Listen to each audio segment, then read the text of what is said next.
조희대 대법원장 이야기인데요. 오늘 그 어려운 문제가 많습니다. 그 청와대 소식부터 좀 전하고 들어가겠습니다. 청와대에서 그 조희대 대법원장이 그 노태학 전 대법관 후임으로 임명 제청한 손봉기 대구지법 부장판사에 대해서는 임명 절차를 밟지 않고 제청을 반려하는 방안을 검토하고 있다라고 이야기를 하고 있습니다. 제가 이 말씀부터 드리는 건 뭐냐면 지금 2명이 제청이 된 거거든요. 근데 그 중에 1명은 반려하는 방안을 검토하고 있다라고 이야기를 합니다. 공식적인 입장은 아닙니다. 지금 상황은 청와대가 공식적인 입장을 분명하게 내기는 좀 부담스러운 상황으로 좀 보여지고요. 그거에 대해서 좀 여쭤보기도 할 텐데 언론에서 보기에는 조 대법원장이 이 청와대와 사전 협의 없이 서면으로 후보자를 제청한 것으로 대통령실과 그러니까 대통령과 이 사법부의 갈등이 본격화되는 거 아니냐라는 우려까지 나오고 있는데요. 전체적으로 오늘 김만호 교수님 또 모셨으니까 이 상황 좀 어떻게 보고 계시는지 듣고 좀 더 디테일하게 좀 들어가겠습니다. 뭐 제가 다른 유튜브 방송에서 한번 이제 그 시사 유튜브 방송에 이야기했던 것 같은데요. 예. 저는 기본적으로 이 조희대 대법원장 이렇게 한 기관의 수장을 이렇게 말해서는 안 되겠지만 예. 정말 저는 수작질을 하고 있다라고 생각이 듭니다. 예, 개인적으로는 정말 그렇게 됩니다. 제가 뭐 이미 말했던 말이기 때문에. 근데 그 말씀은 정치 행위를 하고 있는 거죠. 정치 행위를 예. 하고 있다라는 거죠. 기본적으로 저희들이 이제 노태학 대법관의 후보, 전 대법관의 후보자가 정해지고 난 다음에 이제 제청 신청을 안 한 지가 거의 200일이 넘었잖아요. 그렇죠. 사실은 이제 실제로 정해지고 난 다음에는 사상 초유의 사태이기도 사상 하고요. 초유의 사태입니다. 그런데 원래 여러분 이게 그 지난 한덕수 재판 여러분 돌아보시면 한덕수 탄핵 때 이게 대통령이 국회가 임명한 임명 몫을 임명 안 했다고 해가지고 그렇죠. 이게 탄핵의 이유가 됐는데 그때 헌법재판소가 뭐라고 이야기하냐면 이건 위헌 위법은 맞다라고 이야기해요. 이게 위헌이고 임명 안 한 게 위헌 위법인 거 맞다. 그런데 지금 당장 파면하는 이익보다는 파면하지 않는 이익이 크기 때문에 파면 안 한다라고 한 거거든요. 한덕수가 기각된 것만 기억하는데 디테일을 보면 그렇다는 말씀이죠. 디테일을 보면 그렇다는 거죠. 디테일을 보면 그러면 이건 위헌 위법이라는 거예요. 그런데 대법원이 위헌 위법적인 일을 거의 5개월간 7개월간 이렇게 방치한다? 그렇죠. 이거는 위헌 위법적인 일이에요. 이거는 정말 우리가 탄핵을 할 수 있냐 안 할 수 있냐를 떠나서. 그런데 대법원은 이런 일을 하면 안 돼요. 그렇죠. 특히 대법원이기 때문에 이걸 우리가 이례적이라고 그냥 이야기만 하지만 그냥 이례적인 게 아니라 대법원이 위헌 위법을 했다는 거예요. 위헌 위법을 위법적인 행위를 했다는 겁니다. 그러면 이렇게 이례적인 일을 하고 난 다음에 또 하나 문제가 된 건 뭐냐면 지금 청와대가 문제 삼고 있다고 하지만 이건 사실은 아니에요. 제가 봤을 때는 관례를 무시하고 같이 협의하는 관례를 무시하고 일방적으로 제청을 했다는 거잖아요. 문제가. 우리가 모든 걸 법으로 규정할 수 없어서 관례를 만드는 거거든요. 그럼 사실상 지금까지 이것은 그쵸. 법에 준하는 그런 협의의 어떤 기준을 만들었다라고 보시는군요. 사실상 우리가 법으로 규정만 안 돼 있을 뿐이지 그 절차를 일상화시키고 계속 모든 앞에 대법원장이 다 지켜왔다라는 거 마냥 일종의 관습법처럼 지켰다라는 거예요. 일종의 관습법처럼 지켰다는 이전의 대법원장들이 지켰다는 다 지켰다라는 거잖아요. 그리고 이전의 대법원장이라고 해서 대통령들과 다 사이가 좋았겠어요? 그렇죠. 그래도 대통령과 협의해보고 안 되면 다른 법관을 임명하고 그리고 그 임기 내에 주로 제청하는 방식으로 문제를 떠올려 보니까 윤석열 때 김명수 대법원장도 마찬가지였고요. 이영훈 대법원장 시절에 MB 그러니까 이명박 대통령도 마찬가지였던 것 같습니다. 그렇게 해왔다는 거예요. 그리고 더 중요한 게 뭐냐? 관례와 절차를 제일 중요시하는 집단이 사법부예요. 이거는 여기를 따라갈 사람이 없습니다. 제가 제가 아는 변호사들 몇 분 계신데 항상 법원에 갈 때 여름에도 넥타이를 하고 와서 야, 여름인데 무슨 넥타이를 하냐. 넥타이 매는 사람 아무도 없습니다. 그러니까 넥타이를 매냐 그랬더니 법관들한테 찍힌다는 거예요. 그렇죠. 안 하고 가면. 그러면 관례이기도 하고 비즈니스이기도 하고. 그러면 이 더운 여름에 죽을 것 같은 여름에 넥타이까지 매야 되는 집단인데 그런 집단에서 안 지키려면 그것이 관례고 그만큼 그게 중요한 집단인데 여기서 이런 일을 한다? 그 말이 안 되고요. 그럼 제가 단도직입적으로 묻겠습니다. 좀 뒤에 있는 질문인데 탄핵과 관련된 이야기가 나오는데 저는 기본적으로 탄핵은 실익이 없다고 생각합니다. 실익이 없다. 실익이 없다. 왜냐하면 결국은 탄핵은 정치적 행위거든요. 예. 법적 행위라고 저는 생각 안 합니다. 법적으로는 그들을 파면하는 거지만 예. 탄핵은 정치적 행위예요. 그런데 탄핵은 정말 상징적인 의미를 갖는 거잖아요. 예. 생각해 보면. 그런데 그리고 헌법재판소도 여러분 법에 따라 판결하는 거지만 헌법재판소도 정치적 안정성을 가장 근본적으로 판단합니다. 예. 그래서 헌법재판소는요 원래 학문적 정의에 따르면 사법부가 아니라 입법부예요. 아. 예.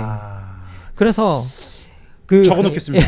입법부예요. 그리고 예. 헌법재판소를 만든 한스 켈젠이 실제로 그렇게 정치적 입법부를 기관이다. 정치적 기관으로 정의합니다. 입법부로. 좋습니다. 아니 예, 사실은 예. 제가 좀 길어져가지고 예. 정리를 하고 다음 예. 질문 넘어가야 할 것 같은데 박지은 평론가님은 지금 사실 제가 이제 금요일 순서를 진행을 하려면 목요일에 박지은 평론가님 어떤 말씀을 하시는지 제가 스크리닝을 쫙 합니다. 근데 다 했기 때문에 뭐죠. 탄핵 이야기를 하셨어요. 거기에서는 좀 의견이 좀 갈리시나요? 어떻게 보시나요? 일단 전제가 예. 저의 의심입니다. 조희대 대법원장 옆에 정치적 모사꾼이 붙었거나 예? 아니면은 그럴 것 같아. 특정 정당과 협업하지 않는가 의심합니다. 그러면 시기적인 정치적 문제. 행위로 진짜 말 그대로 상징적 의미의 정치적 의미가 아니라 정치 행위가 아니라 실제 정치적 저는 행위로 그렇게 나간다는- 의심을 하고 있고요. 아. 그리고 이제 대응에 대해서 말씀드리겠는데 예. 일단 청와대는 어떤 결론을 내리기 전까지 함구해야 됩니다. 아. 그게 맞고요. 국회에는 조희대를 저는 탄핵해야 된다고 봅니다. 아. 그 민주당과 국회의 탄핵이라는 것이 실익이 없고 뭐 약간의 역풍이 불 수도 있습니다. 예. 헌재에서 기각될 때 반대 입장에서 조희대도 대한민국 역사상 최초로 탄핵된 대법원장이라는 기록이 남는 것이 엄청난 타격이 될 겁니다. 기록으로 남기는 것에 의미가 있다. 역사로 예. 남는 것. 그래서 제가 봤을 때 이거는 조희대와 국회의 치킨 게임의 양상이 되어 있습니다. 예. 아니 이 부분에 대해서도 저도 이제 일부 저도 동의하는 부분이 있습니다. 왜냐하면 법관의 생명은 사실은 명예예요.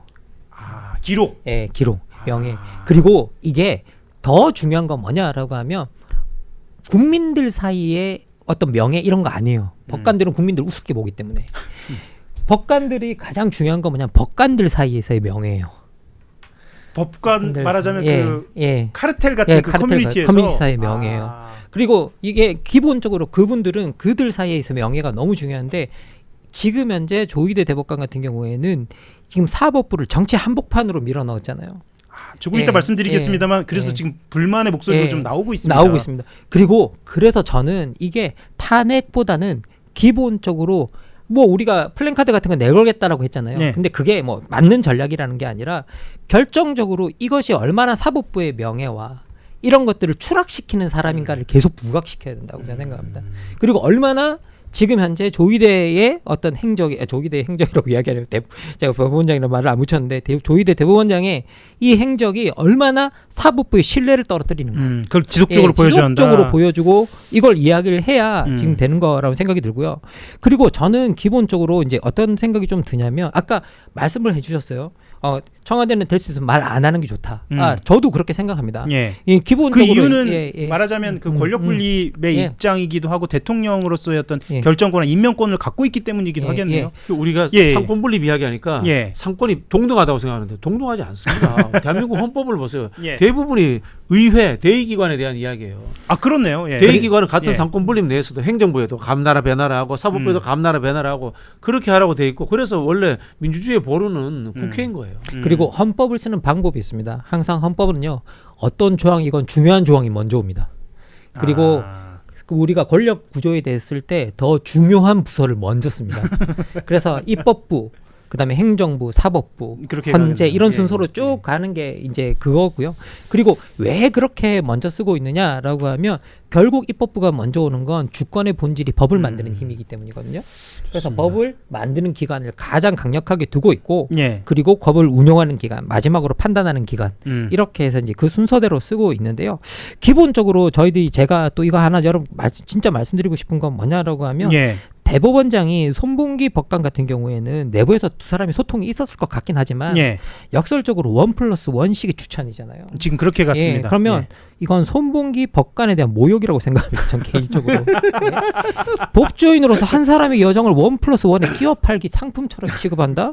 그 손복희 법관은 이걸 모욕으로 받아들이셔야 돼요. 실제로 그 법원 네. 행정처장이 또 후보자들에게 전화도 돌렸습니다. 예, 예. 그러니까 이거 모욕으로 받아들이셔야 됩니다. 우리 개보에서 한 명 넣지 뭐 이런 느낌이네. 자, 그러면 제가 다음 질문은 어떤 거냐면요. 그 박지훈 평론가님이 탄핵을 이야기하셨는데 사실 민주당은 어제 오늘 사이에 수위를 좀 많이 낮췄습니다. 많이 낮춰가지고 아까 말씀하셨던 것처럼 플랜카드도 좀 걸고 뭐 이런 상황인데, 그리고 내부에서는 어제 이제 전화를 돌린 그런 상황들을 보니까 탄핵 소추를 추진할 만한 동력도 없다. 뭐 이런 이야기들도 좀 합니다. 뭐 어떻게 지금 안 해도 한다고 해야 됩니다. 안 해도 맞아요. 이른바 이제 치킨 게임, 그 예. 겁장이 게임. 겁장이 예. 게임의 핵심은 리미트거든요. 예. 나는 절대 물러서지 않고 죽을 거야라는 한계치를 먼저 보여주는 사람이 이기는 거거든요. 그래서 제가 이렇게 초반에 강하게 던져야 된다는 말씀을 했고요. 예. 조희대가 관례라고 이야기하잖아요. 관례를 깨야죠, 그죠? 예. 깼으니까 어떻게 깨느냐? 조희대 국회 불러요. 불러가지고 12.3 내년 때부터 해서 조희대 했던 것들 있지 않습니까? 네. 낱낱이 국민들 앞에 다 국회의원들이 폭로해야 돼요. 그리고 난 이후에 탄핵 던져야 됩니다. 그리고 탄핵이 되고 안 되고의 문제는 나중에 문제입니다. 왜냐하면 정치적 행위이기 때문에. 예. 그 과정에서 청와대의 운신의 폭이 굉장히 넓어집니다. 아, 오히려 공간이 열리는 상황이 되나요? 그렇게 되면? 네. 예, 그 얘기 조금만 더 드릴까요? 어떤 측면에서 좀 운신의 폭이 좀 넓어질 수 있을까요? 아니 그런 거 아닙니까? 국민들의 여론에 얻어 맞아가지고 음. 그 휘청거리잖아요. 예. 그럴 때는 그 반려시켜도 되고요. 다양한 방법들이 있단 말이에요. 방법론적에서 그래 지금 제가 청와대 함구해야 된다는 게 청와대에서 누구는 반려하고 누구는 그대로 가고 이야기가 너무 빨리 나왔어요. 상대를 충분히 잽이라든가 스트레이트로 때린 다음에 마지막에 카운터 펀치를 날리는 거지. 예. 지금 측면으로 봤을 때는 미리 좀 패를 좀 보여준 느낌도 좀 있네요. 네네네. 예, 아니, 말씀 주시려고. 예. 올바른 패를 쥐고 있었는데 너무 빨리 보여준 거죠. 그렇죠. 아, 그런가요? 그렇죠. 예. 아. 왜냐하면 반려를 먼저 하는 게 맞아요. 국회로 넘기면 안 됩니다. 아. 왜냐하면 패가 두 개가 있는데 두 번째 패를 먼저 쓰면 앞에 패를 못 쓰게 되거든요. 그러니까 반려라는 패가 그러니까 예. 순서상으로 봤을 때 예, 반려가 순서상으로 먼저니까. 예, 예. 그리고 일단 이렇게 반려하고 나면 분명히 또 저쪽에서 만족할 만한 인물을 안 올릴 거예요. 그러면 또 두 번째 패는 남겨둬야 되죠. 국회 동의안으로. 근데 넘길 사실은 수 이 있는. 피해는 다 국민들이 지는 게 되는 예. 겁니다. 사실 뭐 그냥 고담준론처럼 대법관 이렇게 이야기는 하고 있지만 재판이 이루어지지 않는 상황이기 때문에 사실은 합니다. 사실 이 얘기까지 좀 하고 넘어가겠습니다. 국민의힘 같은 경우에는 지금 대대적으로 공세 전환을 했습니다. 뭐 아주 섬세한 메시지가 아니기 때문에 좀 조심스럽긴 합니다만 나경원 의원 같은 경우에는 재청권을 형해화했다 이러면서 제정신이 아니다 뭐 이런 표현도 썼고 임명권을 형해화했죠. 임명권이 진짜 제정신이 아닌 말을 하고 있어. 참고로 나경원 의원은 판사 출신입니다. 예. 아 참. 저는 사실은 우리나라 상권 분립 자체가 문제가 있는 게 예. 대의되지 않은 사람들이 재청권을 가지는 거 이것도 문제예요. 그러니까 대법원장이 재청권을 갖는 것 자체가 그 사법 현재에서의 사법부의 권능의 과잉이에요. 사실 이게 이제 예. 어쨌든 우리가 그 문제 조금 한 단계 떠난다면 재청은 임명권자가 마음대로 임명할 수 없기 위해서 만든 거잖아요. 그렇지, 견제하기 위해서 예, 만든 그러면 거고요. 재청하는 이 한도 내에서만 임명할 수 있다. 음. 반면 재청권자도 재청권을 남용할 수 있잖아요. 그러니까 임명권자도 반려할 수 있는 거죠. 예. 그렇죠. 예. 네. 예, 그렇게 그냥 당연히 보면 되는데 이게 뭐 형해예요. 뭐 이게 말씀만 하시면 다 뭐 이렇게 세계가 형해화되는 느낌이에요. 좋습니다. 다음 주제로 좀 넘어가기 전에 지금 최고위에서 메시지가 좀 계속 나오고 있는 것 같은데 그걸 체크되는 대로 전달은 해드리도록 하겠습니다. 어제 김민석 대표가 직접 이야기한 최고위원 지명과 관련돼서 청년이 현재 여성과 같이 선출되는 방식이었으면 좋았겠다. 뭐 이런 메시지를 내놓은 것 같습니다. 이거에 대해서는 체크해서 바로 말씀을 드리도록 하겠습니다. 김민석 대표가 굉장히 빠르게 직접적으로 대응을 하는 그런 느낌입니다. 아니 뭐 제가 예. 말씀드렸잖아요. 예. 절차적으로 문제 지적할 수 있습니다. 예. 이런 방식으로 하느냐. 그리고 최민희 최고위원이 지적한 내용이 의미 있을 수 있습니다. 그러나 지금은 그런 일을 할 때가 아니에요. 예, 그렇네요. 좋습니다. 다음 주제로 좀 넘어갈 텐데요. 뭐 원래는 이제 오늘 그 한국 갤럽이 여론조사가 나와서 아마 기억하시는 분들 많겠습니다만 금요일 날 오시는 분들은 이 여론조사와 관련된 말씀들을 좀 나누면서 그걸 전망을 하기도 했습니다. 그런데 오늘은 지금 갤럽은 아직 나오지는 않았고요. 어제 이제 KSOI가 나와서 그거 잠깐 한번 짚어보도록 하겠습니다. 전당대회가 끝나면 뭐 그 직후라든지 아니면 뭐 기간을 두고라든지 이재명 대통령의 국정운영 수행과 관련된 평가가 좀 반전이 있을 것이다라고 이야기를 했는데 KSOI 같은 경우에는 어제 42.8%로 최저치를 기록은 했습니다. 이 기간이 18에서 19일이기 때문에 말하자면 전당대회 직후여서 이것을 어떻게 보시는지 좀 궁금하기도 하고요. 직전 조사보다 5.0%포인트가 내렸고 사실은 제가 늘 이게 반복해서 말씀드려서 좀 민망하긴 합니다만 2030에서 부정평가가 61.4%, 69.2%로 굉장히 높아졌습니다. 뭐 이런 부분들 그리고 서울 부정평가가 60.7%로 대구 경북하고요. 부울경보다 부정평가가 높은 상황이 생겨난 것 여기서도 좀 경고등이 켜진 것 같아서 이거 체크하고 넘어가겠습니다. 어떻게 좀 보시나요? 예. 아니 뭐 기본적으로 지지율 저희들이 저번에 이야기했을 때 예. 하나 말씀드렸던 건 뭐냐면 한번 떨어지면 여간에서 반등하기 어렵다. 반등하기 어렵다. 예, 어렵다라고 이야기를 드렸고요. 그리고 계속 이렇게 하향세가 나올 텐데 어느 지점에서 이 하향세를 멈출 수 있게 할 수 있는가가 핵심인 것 같아요. 그런데 기본적으로 좀 들여다보면 지금 이제 가장 안 좋은 게 뭐냐, 대한민국에서 가장 논쟁 핵심이라고 할 때 부동산 문제가 지금 그러네요. 현재 걸려 있고요. 그리고 이 부동산이 더 민감하게 받는 곳이 결국 수도권일 수밖에 없고요. 그러면 수도권에서는 계속 지지율이 빠질 수밖에 없다라는 예. 생각이 듭니다. 그리고 기본적으로 지금 현재 뭐 정당 평가가 아니라 기본적으로 많은 사람들이 지금 대통령과 당대표가 한 세트라고 생각을 하기 때문에 대통령의 지지율이 떨어지면 당연히 당대표 지지율은 내려가는 이제 그런 예. 양상들이 만들어지는 거 뭐 예. 당연하다라고 저 개인적으로는 생각이 듭니다. 그래서 여기도 오늘도 뭐 나온 것 같은데요. 그러니까 예, 방금 부정평가, 나왔네요. 예. 그러니까 대통령 대통령 이제 긍정률이 45고 부정평가 1위가 부동산 문제다라고 예. 나오는데요. 저 부동산 같은 경우에는 상당히 저는 오랫동안 애를 먹이게 될 거다라는 생각이 듭니다. 그리고 그 오랫동안이라고 하면 그냥 한두 달 만에 해결되는 것이 저는 아니라 예를 들면 그러게 내년 해결 안 뭐 될 서울시장이라든가 거라고. 뭐 예. 예고돼 있습니다. 예. 확정된 건 아니고요. 예. 서울시장이라든가 총선까지 다 영향을 줄 수 있을 겁니다. 그래서 예. 이걸 얼마나 단기적이라기보다는 이걸 얼마나 인식을 좀 빨리 바꿔놓는가가 상당히 큰 문제가 될 텐데요. 계속 우리가 이야기해왔지만 이번에 당대표 선거를 할 때도 정권 재창출이 핵심이 아니냐라고 예. 얘기했잖아요. 그러면 정권 재창출을 위해서 이 문제를 들여다봐야 된다라는 생각은 듭니다. 근데 좀 더 크게 봐야겠네요. 봐야 돼. 그리고 저는 지금 정부의 부동산 정책이 방향이 틀렸다라고 개인적으로 생각하지는 않아요. 예. 그런데 문제는 뭐냐라고 하면 반드시 방향이 옳은 정책이 긍정적인 결과를 내지는 않는다라는 거예요. 그러면 예. 우리가 뭔가 시간을 두고 해야 될 정책들이 있다라는 생각이 드는데요. 그러니까 적재적소에 그 그렇죠. 시기를 봐서 예. 내놓아야 할 내놓아야 될 정책들이 있고 그리고 장기적으로 끌고 가야 될 정책들이 있다고 한다면 저는 부동산은 기본적으로 장기전인 정책이지 그리고 단기적인 부분으로 하면 단기적 해결책은 충격을 줄 수밖에 없고 거기서 충격을 받는 사람들이 생겨날 수밖에 없는데 지금 부동산 시장 구조는 어떠냐? 아무리 위에 충격을 주고 싶어도 그 충격이 아래로 이전하는 거예요. 다르게 질문을 좀 드려보자면 부동산으로는 반전이 어렵다.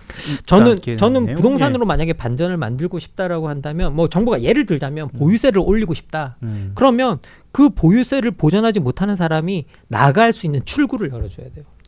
근데 쉽지는 않아 보이네요. 그 질문이나 그 답변으로도 쉽지는 않아 보이네요. 박진 평론가 어떻게 보시나요? 부동산으로 반전하는 방법이 있습니다. 예. 서울에 100층짜리 청년 주택을 100개 지으세요.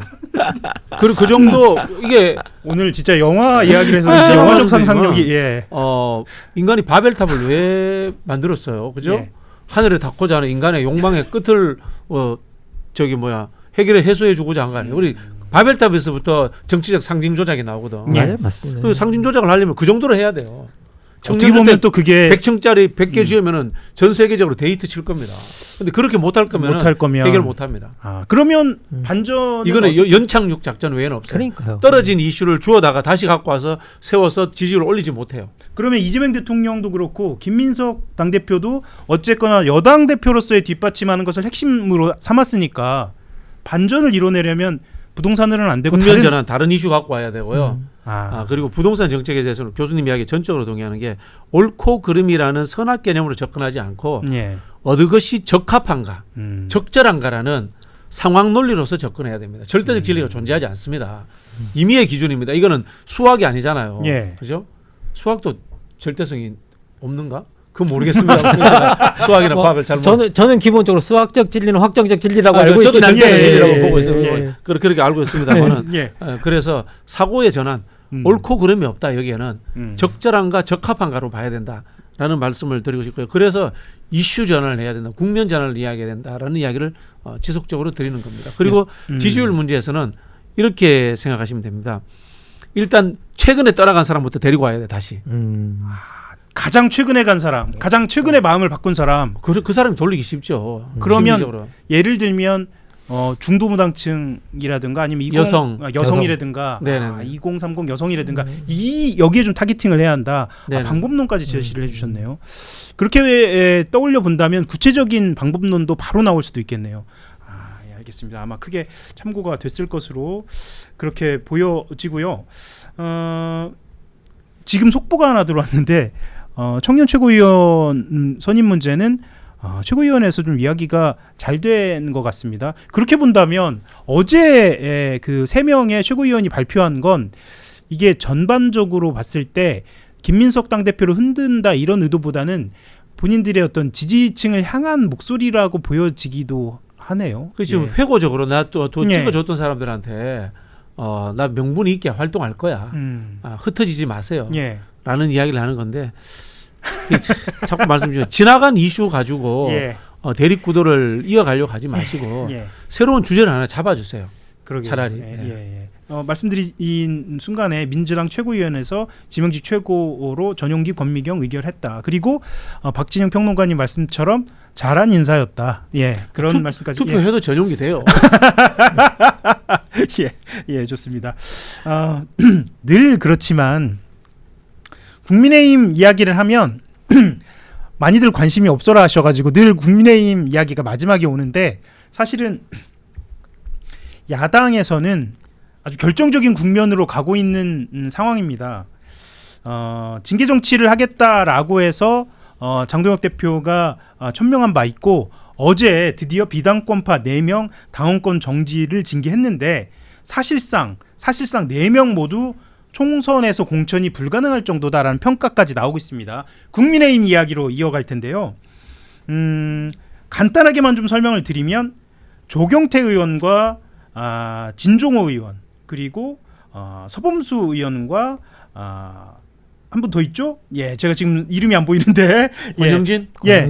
권영진 의원까지 있는데요. 조경태 의원 같은 경우에는 더불어민주당 포함해서 다른 정당 의원들에게 국회 부의장 후보로 확정된 박덕흠 의원을 낙선시켜달라 뭐 이렇게 전화를 해서 2년 6개월 당원권 정지됐고요. 진종호 의원은 쉽게 말씀드려서 한동훈 의원 지원 유세 갔다가 2년 정지를 먹었습니다. 그리고 멱살을 잡은 제가 권 의원이라고 말씀드리려다가 권영진 의원이라고 말씀 주셔서 감사합니다. 권영진 의원 같은 경우에는 1년 6개월. 저는 그 다음도 심각해 보이는데 부산 돌려차기 사건 피해자가 출석한 토론회에서 말장난스럽게 이렇게 피해자를 겨냥한 발언을 해서 문제가 됐던 서범수 의원 같은 경우에는 당원권 정지 10개월 처분을 받았습니다. 공교롭게도 비당권파입니다.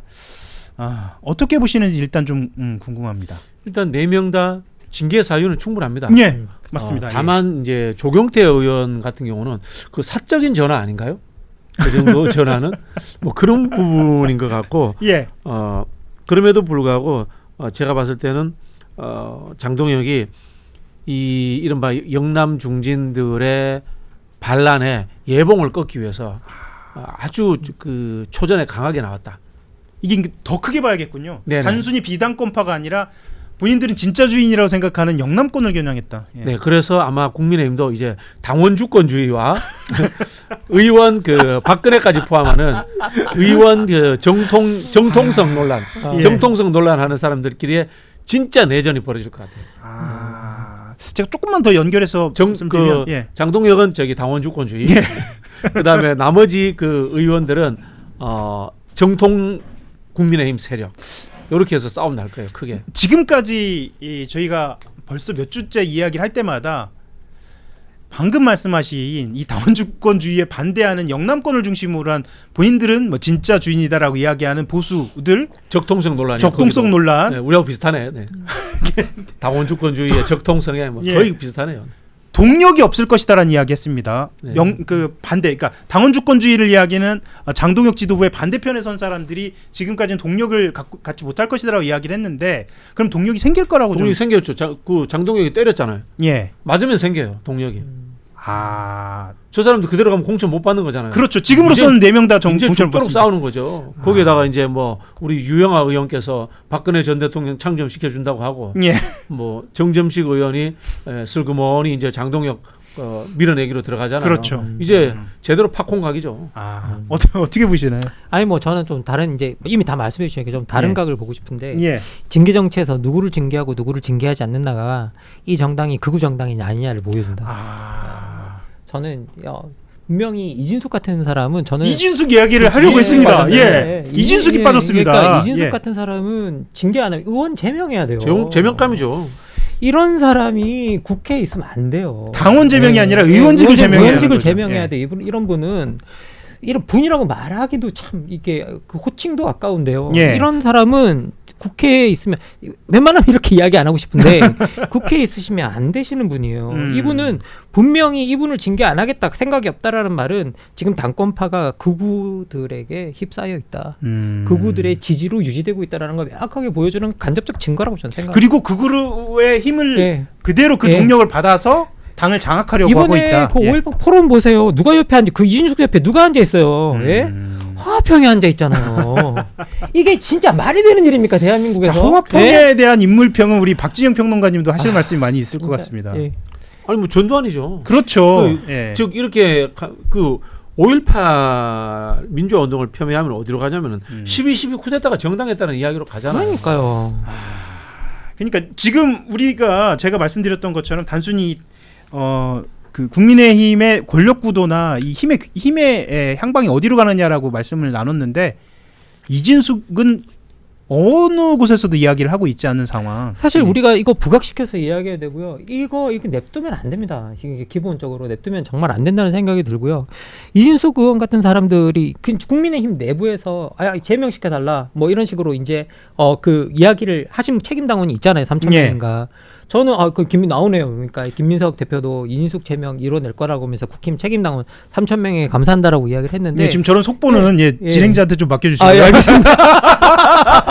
예, 김인석 대표가 제가 할 일이 없습니다. 잘못했습니다. 예, 아닙니다. 예. 김인석 대표가 이진숙 의원의 제명을 이뤄내겠다. 예. 그러면서 국민의힘 책임당원 3,000명이 이진숙 의원을 제명하자라고 이야기하는 것을 감사하다라고 이야기하면서 드라이브를 그렇게 보입니다. 정말 잘하셨고요. 예. 좀 더 나가자면 저 이슈를 중심으로 해서 국민의힘 의원들을 다 만났으면 좋겠어요.